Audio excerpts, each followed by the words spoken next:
Hey everyone, welcome back to the channel. In today's video, this is the question we're going to be answering. Why would nearly all of the apostles be so cowardly and run away from Jesus after they all witnessed Christ healing so many and even raise the dead? It doesn't make sense since only someone divine could have done those things, right? So here's the thing. The reason why what the disciples did looks so cowardly on the outside is when we're looking at the story from an outside perspective. But if we look around at society today, we'll find that what the disciples did is actually what many people do today. Let me explain.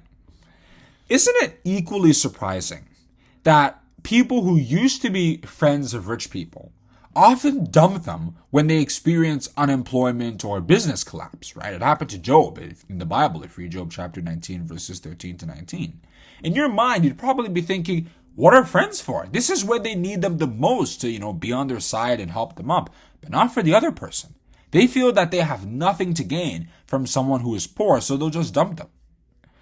So the thing is, before the disciples were anointed with the Holy Spirit in Acts chapter 2, verses 1 to 5, they were really just fair weather friends of Jesus. When all the miracles were happening, they enjoyed the aura of being disciples of the Master, and they admired Jesus' talent. But when the trials came and they had to stand for what they believed in, they failed.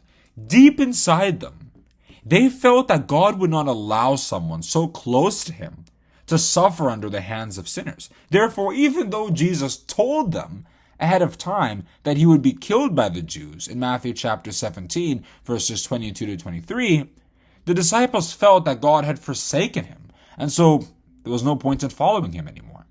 It was only with the Holy Spirit that the apostles were strengthened enough to defend the gospel as vigorously as Jesus himself did. Alright, so that's a quick answer to the question, why would nearly all of the apostles be so cowardly and run away from Jesus after they witnessed Christ healing so many and even raising the dead? If you enjoyed this video and liked the way I answered this question, then don't forget to like, subscribe, and hit the notification bell to know when we come back with another video. Have a great day, and I'll see you in the next one.